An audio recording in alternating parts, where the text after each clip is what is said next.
All right, guys, we're going to go through the reading for today of Change chapter, starting at chapter 21. You'll notice that I scanned them with both pages on the same page. That's because I have to scan the whole book for you guys to get it, so it goes a little bit faster. You can always zoom in as much as you need to. You can go straight in like really far, or you can leave it like this, however it works best for you. For me, somewhere in, I'm just gonna have to mess with it a little bit. Somewhere in there is about perfect. So I'm gonna start reading right here, chapter 21, Wednesday, July 10th, 1776. To be sold at the office of William Tongue, broker, at the house of the late Mr. Walden, near the Exchange, lower end of Broad Street. The following goods and merchandise. One Negro wench, 22 years old, has had smallpox, is a useful domestic, price 80 pounds. One Negro boy, 16 years old, price of 90 pounds. One Negro wench, 30 years old, with or without her son, 5 years old, price 60 or 80 pounds. In my dream, I stood on a sandy beach, my back to the sea, the moon over my left shoulder. An enormous map was unrolled at my feet. The roads on it were marked with velvet black ink, rivers a pearly blue, mountains a speckled green. It was a map of a country I had never before seen. Just as I opened my mouth to call for Ruth, who always tagged along in my dreams, a thick mist blew over the beach. The roads on the map twined and twisted around each other, hesitating as they rose up off the paper. No longer roads, but thick eels with amber eyes.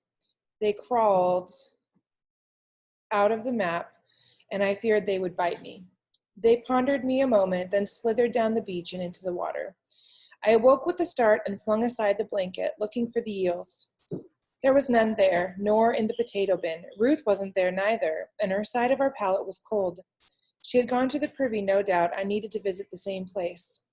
The sun was already in the trees when I stepped outside. How had I slept so late?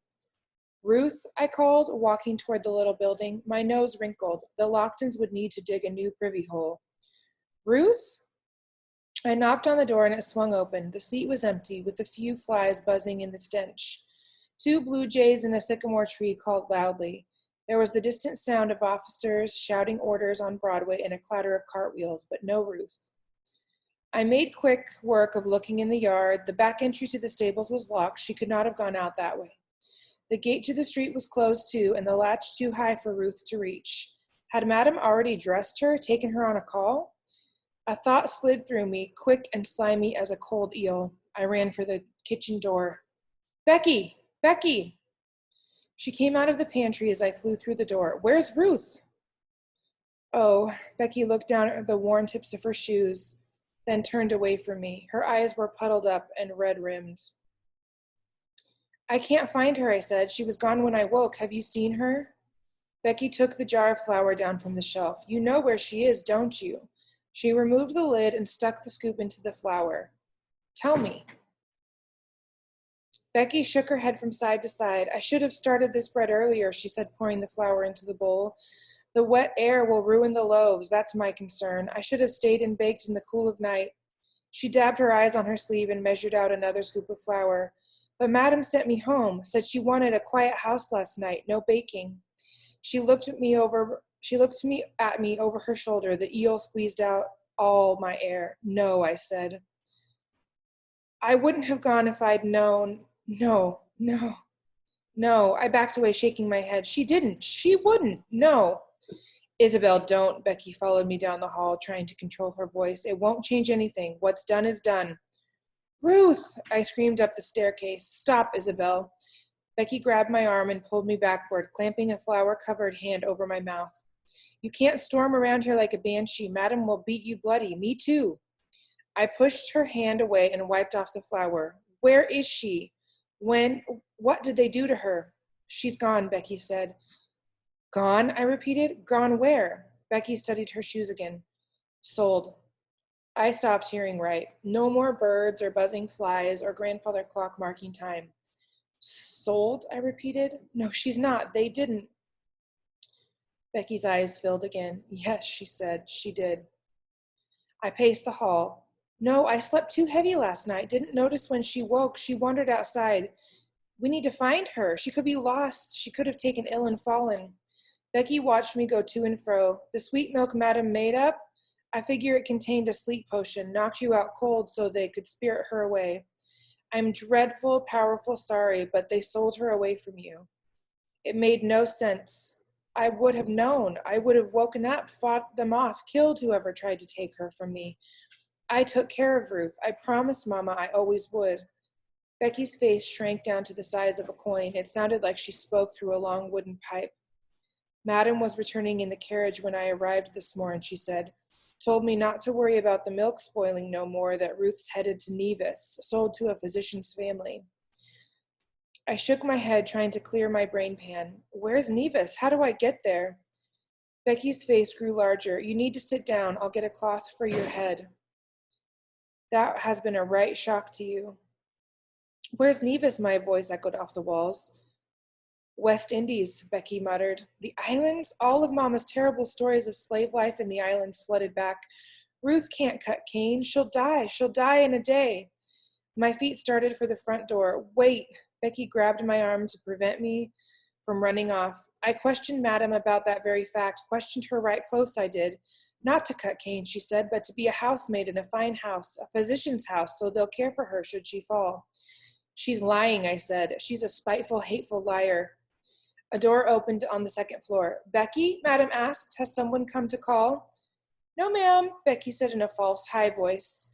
Madam came down the stairs, one hand on the railing, with another holding a sheet of paper half covered with writing. The paintings of her dead ancestors on the wall watched her.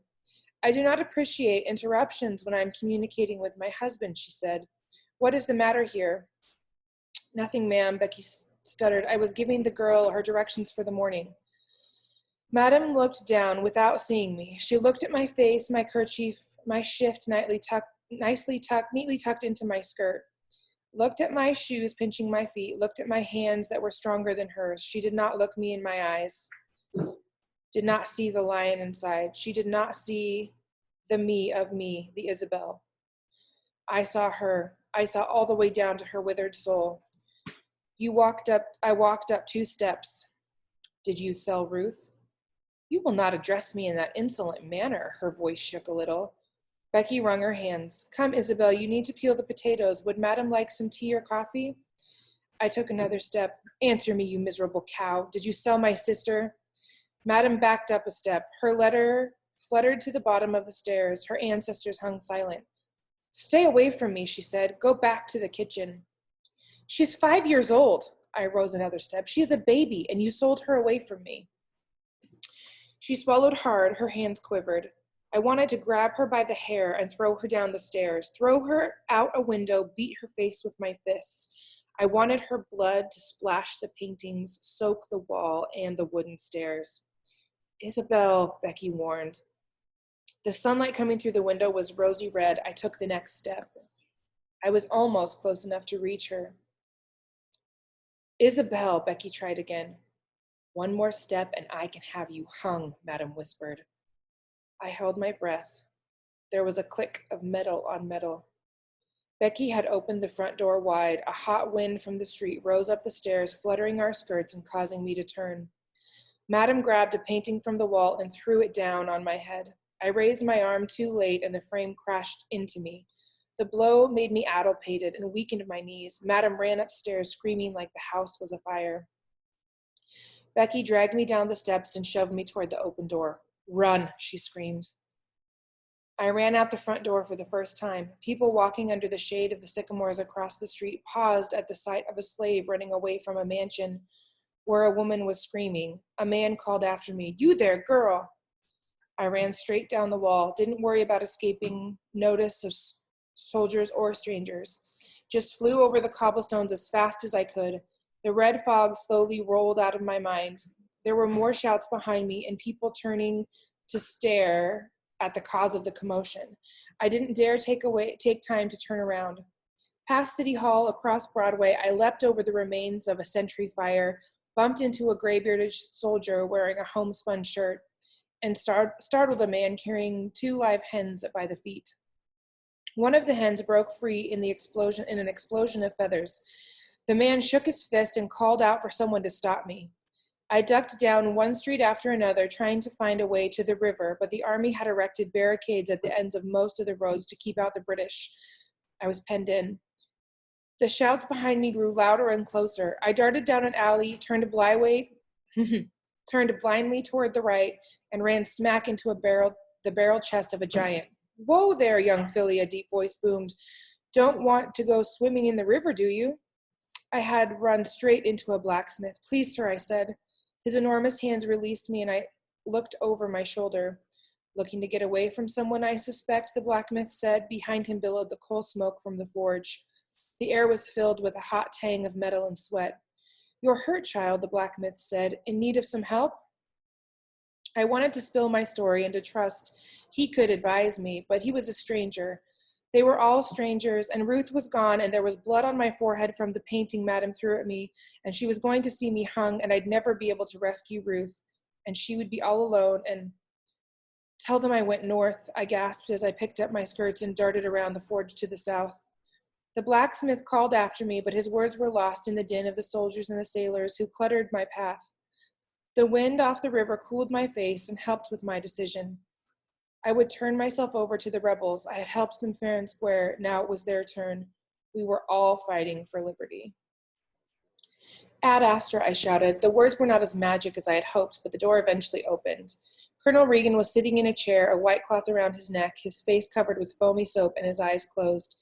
Behind him stood a barber, a slave, I assumed because of his African skin, with grizzled hair and an apron. On the table beside him stood a bowl of steaming water, a leather strap for blades, and a cup of lather with a brush in it. He turned the colonel's chin with one finger, then delicately shaved away a stripe of soap with a razor. "By your leave," said the sentry. "I am busy," the colonel said, without opening his eyes. "This girl knew the password, insisted on seeing you," the sentry continued. The barber scraped off another stripe of soap and whiskers. "Take her to Jameson," the colonel said. "No," I said. The barber froze in mid-shave, and the colonel opened his eyes. "Please, sir, you must help me," I said quickly. "As I once helped you. She sold my sister. Please, sir, I'll do anything. Just find Ruth. She's so small," and the door behind us opened. Two more sentries filed in, followed by Madame Lockton, breathing hard, and a tall gentleman I'd not seen before. My sentry waved me further into the room so that the newcomers might all fit. I worked my way toward an open window. "What is the meaning of this?" Colonel asked warily. Madame's voice cracked across the room. "Are you the man in charge?" The colonel sighed deeply, waved off the barber, and stood up, his face half covered with soap. "Colonel Thomas Reagan, at your service, ma'am." He bowed stiffly from the waist. "How can I be of service?" "You have stolen my property," Madame announced. "We have several clerks assigned to record civilian concerns. My sergeant will show you. I will not speak with subordinates or grubby clerks. That chit of a girl belongs to me, Colonel.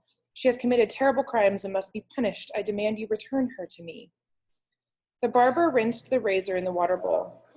Reagan looked from Madame to me and back again. "What did she do?" "She abused me most violently, sir." The colonel put out his hand, and the barber placed a clean towel in it.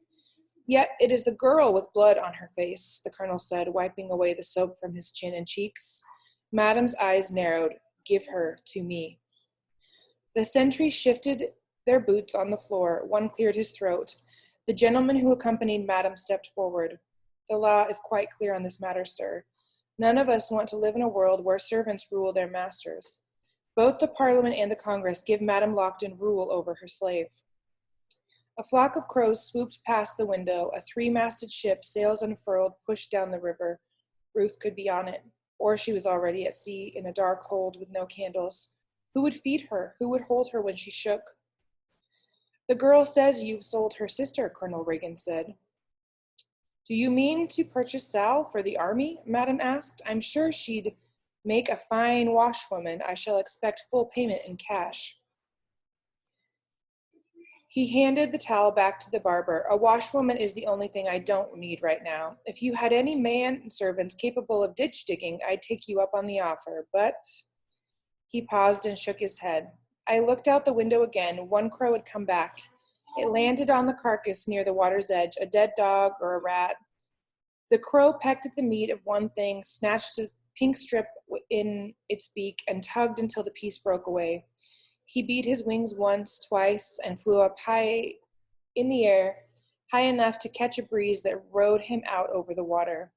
Another man had entered the room. The night of my first visit to the fort, he had worn his uniform coat over his nightshirt. Now his coat was properly buttoned and his breeches tucked into his boots.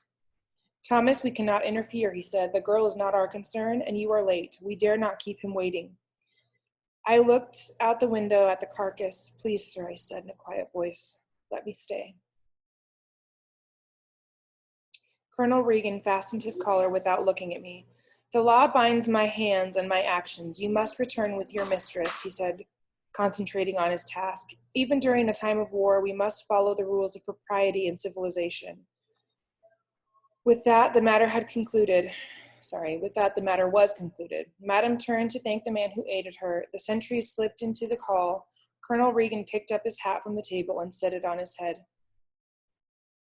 As I stepped toward the window, the barber studied me close. He shook his head once from side to side, just as Jenny had back in Rhode Island 100 years ago. Bad advice on both occasions. I bolted for the open window. I almost made it. Chapter 22, Wednesday, July 10th through Monday, July 15th, 1776. But as it is, we have the wolf by the ear, and we can neither hold him nor safely let him go. Justice is in one scale and self-preservation is in the other. Thomas Jefferson, writing about slavery.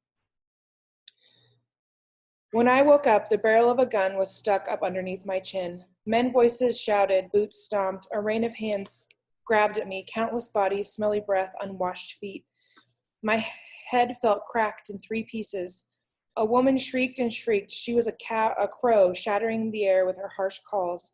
I moved, but not by my own devices. My toes dragged in the dirt. They tried to pull my arms from my body, ripping the arms of a cloth doll, off a cloth doll. They dragged me from one place to a second place, more shouts, more shrieks and whistles and calls, rumbling and thunder voices. They dragged me from the second place to the third place, every voice sowing the wind, all things summoning the whirlwind that would sweep us all away to drown in the deepest sea. My thoughts would not line up like good soldiers. They swarmed a field and fled, chasing the blood that dripped from my head and stained my shift. My eyes were swelled up and hard to see through. Someone had stolen a tooth or two. They tied my hands together with a prickly rope. They tied the rope to the back of a cart. They tied a horse to the front of the cart. The horse lifted one tired hoof after another and dragged the cart, and the cart dragged me up the broad street, where people smiled and laughed and pointed, my eyes cast down. The cobblestones mocked too. I tried to figure the who's and the whys of the matter, but my own name escaped me, and I knew only the pain in my head and the iron taste of lost teeth. My memory broke into bits when they beat my head. They took me to the dungeon under City Hall to await my trial. The jailer locked me in a cell with a toothless madwoman who huddled in the corner and spat at me. She pulled the hairs from her head and dropped them in the mud. She was near bald. At sunset, the jailer came back with a cup of water and a piece of foul pork half the size of my hand. Dirty men in the other cells fought with each other all night long. On the second day, we heard shouts and screams from the world above us. Then came the boom and roar of cannons, followed by the crack of musket fire, and the sounds of hundreds of boots shaking the earth. Some prisoners hollered in panic and tried to pull their chains from the stone walls. The madwoman in my cell laughed and laughed, slapping her skirts. At last, the noise above ceased. The jailers threw buckets of cold water on the men who had lost their senses in fear. They said for us to shut our gobs. The British had sailed their warships up the North River and had fired on the town, but now all danger was past. Anyone who continued to blubber would feel the lash. I said not a word. The second night was the same as the first, filled with moans and muttering, scratching and the sound of teeth and claw. It rained. Water pooled on the floor and soaked through my shoes. Rats wandered in and out of the cells, squeezing their fat bottoms through the bars. I dared not sleep for fear they would bite me. The madwoman and the rats stayed in the corner, red eyes waiting for me all night long. On the third morning, the jailer unlocked my cell and motioned for me to follow him. The madwoman laughed again. He took me up the stairs to the courtroom. It was as big as the inside of a church, with the same white walls and dark wood. The windows were of clear glass, grimy with neglect. They stood me behind a rail, kept my hands tied. I shook with fever and hunger. "Ois, ois, ois," called the men in the shadows. He said more, but his words slurred together. A tall man wearing black robes and a long wig sat at a table that was raised on a platform. He was a judge. This was a court. My head was broke and my sister was stole, and I was lost. The woman with the crow voice, her that threw the picture at me, stood up. I raised my head to look at her. Someone poked a stick into my ribs hard and hissed at me. I lowered my eyes. Voices buzzed and blurred into words I did not understand. Lockton, I finally remembered. Lockton, Madam Lockton. Her that bought us, her that stole Ruth away. I kept my head down, but lifted my eyes, though they pained me. The pain was good. It drew back the curtains of my mind and forced me to pay attention. Madam was pretending to cry into her lace handkerchief, and I am but a poor woman alone, my husband having fled for reasons I cannot comprehend. I plead with your honor to assist me in the correct punishment of this girl. The judge frowned and asked questions of two officers who stood near Madam. I wanted to ask about Ruth and where the blood on my shift came from, and who broke my teeth, but I was the only person in the room whose hands were tied, so I kept silent. Questions were asked of the incident. Lies were given as answers. Finally, the judge said, "Where is the housekeeper who saw this crime, Mrs. Lockton?" "Becky is indisposed, sir," Madam answered. "She suffers the ague." "Are there no other witnesses to the events you describe?" A stranger stood up in the back of the room. "I was passing in the street, Your Honor," he said. "I heard the commotion, saw the girl fleeing, and observed the destruction myself." "There are several other people of standing willing to testify, Your Honor," Madam added. Her tears had mysteriously vanished. The judge used the end of his quill to scratch an itch under his wig. "It is clear that this slave has violated the person of her master, destroyed valuable property, and attempted to run away, all contrary to the laws of our colony." "State, Your Honor," reminded the lawyer. "We are a state now, independent and all that." The judge rolled his eyes. "Colony, state, who knows what we will be next?" He sighed deeply. "No matter. This girl's crimes of insolence, property destruction, and running away from her rightful owner are not devious enough to warrant a sentence of death. Do you have any wishes as to the punishment that I should consider, Mrs. Lockton?" Madam sighed deeply, like my behavior caused her great sadness. "She's a willful girl, Your Honor, with numerous character defects. I believe a permanent reminder of this day might prove the appropriate remedy." Her words stuck in the air like flies caught in the spider's web. I could make no sense of them. I could make no sense of anything. The judge scratched at his wig with fresh vigor. "You want her branded, then? 20 strokes of the lash would be more in keeping with her crimes." "We are now led by men from Virginia, I am told," she said, "land of my birth. I assure Your Honor that in Virginia we do not tolerate the rebellion of slaves." The judge nodded. "Once kindled, rebellion can spread like wildfire. Do you want your husband's initials used?" Madam shot a sideways glance at me. "I prefer the girl branded with the letter I for insolence. It will alert people to her tendencies and serve as a reminder of her weakness." The judge picked up his gavel. "So be it. Sal Lockton, in the order of this court, that you be branded on your right cheek with the letter I, in punishment for your crimes against your lady mistress." Crack. The gavel cracked against the block of wood. Next case. Chapter 23. Monday, July 15th, 1776. I also have been whipped many a time on my naked skin, and sometimes till the blood has run down over my waistband. But the greatest grief I then had was to see them whip my mother and to hear her on her knees begging for mercy. Reverend David George on his childhood as a slave. A man pulled me by my rope outside to the courtyard.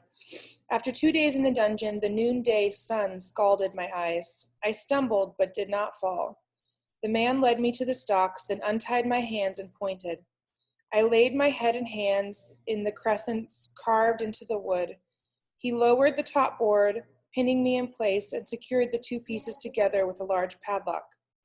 A brazier filled with hot coals set on the ground a few lengths in front of me. A second man stuck two branding irons in the metal basket to heat them up. My knees turned to water. I sagged against the wood. "Stand up, girl, or you'll choke yourself," growled the man, locked in the stocks to my left. I couldn't turn my head enough to see him, but his voice was rough and scarred. "Whatever you do, don't scream," he continued. "That's what they want to hear." I did not answer him, but forced my knees to hold me up. The wood locked around my neck was rough and splintering. My hands were soon without sensation. My neck and arms pricked 100-fold by pitchforks. Two men were housed in the iron cage next to City Hall. One lay on the ground, asleep or dead. The second, his skin burned by the sun and peeling and missing his left ear, stared back at me blankly. A court official, his coat covered with yellow dust, arrived with a man who wore a leather apron. He set to work pumping a hand bellows to increase the heat under the branding irons. The bellows wheezed in and out while the sun rose higher in the sky. It had rained in the night. The mud puddles scattered around the yard gave off steam like cauldrons coming to a boil. Sweat rolled off my face and fell in great drops to the dirt below. The wind shifted and blew the smoke from the brazier into our faces. I held my breath. In betwixt me and the brazier, dandelions grew in the mud. The man in the dusty coat pulled one of the branding irons out of the fire. He brought it close to his face and spit on it. The iron sizzled. My companion coughed and cursed the court officials and the judge who had sentenced him. A crowd had gathered a few lengths to the other side of the brazier, mostly soldiers and tradesmen, with a few women, one carrying a babe in her arms. I thought I saw a boy in a red hat, but when I blinked, he was gone. Men at the front of the crowd called us names and jeered. The sunburned man in the cage yelled back, and soon the courtyard was filled with shouts and filthy language, the kinds of words my mother never wanted me to say or hear. I fought against tears and lost. They fell to the dust in big drops too. If I cried a river, maybe I could swim away or slip under the water to freedom. The man in the dusty coat said something to the man in the leather apron. I could not hear him because of the noise of the crowd and the crackling coals and the beat of my heart in my ears. The men walked toward me. The dandelions were lemon yellow with bright green leaves and thick stalks pointed towards the sky. At home in Rhode Island, the corn was as tall as Ruth now. The spring lambs would be too heavy to pick up. The new goat, he'd be running head first into every fence post. This was a good day to bleach the wool. The man with the leather apron pinned my head against the wood. He stank of charcoal. I tried to pull away, but my hands and head were locked fast. The splinters chewed on me, dandelions grew in the mud. The glowing iron streaked in front of my face like a comet. The crowd roared. The man pushed the hot metal against my cheek. It hissed and bubbled. Smoke curled under my nose. They cooked me. The man stepped back and pulled the iron away. The fire in my face burned on and on, deep into my flesh, searing my soul. Stars exploded out of the top of my head, and all of my words and all my memories followed them up into the sun, burning to ash that floated back and settled in the mud. A few people at the edge of the crowd had fallen silent. They walked away with their heads down. My mama and papa appeared from the shadows. They flew to me and wrapped their arms around me and cooled my face with their ghost tears. Night crept into my soul. Chapter 24. Monday, July 15th through Sunday, July 21st, 1776. The time is now near at hand which must probably determine whether Americans are to be freemen or slaves. The fate of unborn millions will now depend, under God, on the courage and conduct of this army. We have therefore to resolve to conquer or die. Message issued to the Continental troops from New York Military Headquarters, July 1776. The spark kindled on my cheek flared and spread through my entire body, first my eyes, then hair, then down my limbs, until even my toes and fingers felt they were aflame. Strange scenes swam before me, first in light, then darkness, then light again. I saw Papa, but no, not truly him, another son of Africa, brow furrowed, his voice deep and strong as a church bell. Mama hovered over me, but her face faded into a woman I did not know, older than Mama, with strands of white in her hair. She talked Jamaica, more song than words, and brought bitter tea to my mouth and made the world smell of lemons and told me to sleep. I asked about Ruth over and over again and tried to apologize for letting her get stole, but the words were sawdust in my mouth. Curzon's face floated up in front of me. He told me to shake my lazy bones and get out of bed. He did not turn into a dead person he did not turn into a dead person from when I was little. This was a strange comfort. I blinked and he was gone. The room was dark again with starlight in windows and the sounds of a baby crying, and farther away the barking of a lonely dog. Strangest of all was a hive of bees that had taken up residence inside of me. They swarmed under my skin and gave off peculiar vibrations. The buzzing echoed in my brain pan and crowded out in my thoughts. The fire in me burned on and on. I woke. I did not know where I was. This was not Rhode Island, or the hold of a ship, or the locked cellar, or any other room in their house. It certainly was not the dungeon under City Hall. Was this a dream? Had I passed over to the land of the dead? Did ghosts sleep on clean sheets that smelled of mint? I sat up. The room was warm and quite small, but entirely free of dirt, vermin, and mice. The walls were freshly whitewashed and the floor polished. Lace curtains fluttered in the window. Though I saw the tops of trees, this was an attic room then. Through it, I saw the tops of trees. This was an attic room then. The bed was softer than anything I had ever lain in, probably made up with linens, 2 pillows, and a coverlet of deep blue. A chair was positioned next to the bed, and a chamber pot, empty, rested under that.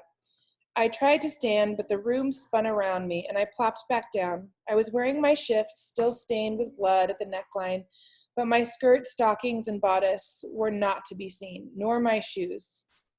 I closed my eyes tight and opened them again. Same room, still no shoes. The lady opened, and in stepped the funny talking Dutch maid of Lady Seymour. Her eyes flew open wide, and she slammed the door shut and ran away.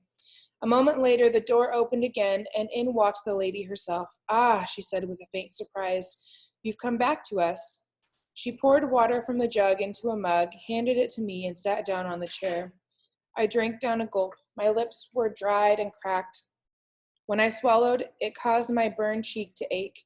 My fingers flew up to check the wound. There was cloth stuck to my face with ointment oozing from the edges. Lady Seymour leaned forward and gently removed my hand. "Best not to touch it yet," she said. The healer woman put a comfrey salve on it to draw out the pestilence. "Beg pardon, ma'am," I croaked. My voice was raspy with lack of use. "But where am I, and why?" She glanced out the window before she spoke. Her mouth set in a grim line. "How best to say this?" she began. I waited, not sure how to answer. "You have lain here near insensible for 6 days." 6? Do you remember what happened? The bees threatened to overtake my mind again, their wings beating quickly. I took another drink of water. "I remember some, the rest is a jumble, ma'am. You tried to run away and were beaten in the attempt. You passed 2 days under City Hall and emerged gravely ill with fever and heaven knows what else. After your trial, you were branded. I was not aware of these events until after they occurred. Your friend with the red hat came to the door with the news that you were near dead in the stocks. After consulting with Anne, I arranged to have you transported here." She looked directly at me. "I further questioned Anne and discovered her version of the events. I find the buying and selling of children most repugnant. Your reaction to the news of your sister, while unfortunate, was understandable in my view." "Ruth, Ruth, Ruth," buzzed the bees. I blinked back tears. "Do you know who bought my sister, ma'am?" "I have so far failed to uncover that fact." She stood up and walked to the window. "My nephew's wife is stubborn as well as intemperate." I clutched at the bed covers. "I will find her." She pulled the lace curtain aside and studied something passing in the street below. I thought through what she had said and found a slim thread of hope to grasp a hold of. Begging pardon, ma'am, but do I work for you now? She let the curtain fall. I am afraid not, and insists that you will be returned to her household as soon as you are able. The law supports her position, I fear, and these unsettled times there is little remedy. A wave of weariness crashed over me at the thought of serving Madam again, of allowing her to see the mark upon my face every day. I expect you'd like to bathe, Lady Seymour said. Angelica is preparing the water for you as we speak. You'll find the rest of your clothes in the kitchen. She paused in the doorway. You miss your parents terribly, don't you? Pardon, ma'am? While you lay in fever, you spoke of them with great affection, as if they were in the room with us. She hesitated for a moment, then picked up her skirts. No matter. I will escort you back to Anne's once you've bathed and eaten. Angelica took the trouble to make the tub full of water, warm and sweet-smelling. I thanked her, and she gave me a little smile. She said something in the Dutch speech, which I did not understand. We must have looked two fools, me speaking English, her talking Dutch, both nodding our heads and wishing we had the right words. My clothes had been washed and ironed, my shoes wiped clean of mud and muck. Even better was the meal of fried eggs, toasted bread, and fruit, compote of pears and apples, topped with strawberries and cream. When Angelica set the food in front of me, her eyes went to the fresh scar on my face. Rinsed clean of salve and patted dry, she winced at the sight. As I wiped up the last of my egg with the bread, Lady Seymour entered, followed by her cat. She had changed into peach-colored crinoline gown and was pulling on lace gloves. It's time, she said. I walked 2 steps behind her, carrying a basket of daisies and a heart filled with dread. When we arrived at the Locktons, she walked up the steps without ever looking back at me. She paused before she lifted the door knocker. Go on, she said. I opened the side gate to the garden, entered, and closed it behind me. I heard the knocker booming under Lady Seymour's hand as I walked slowly to the back door.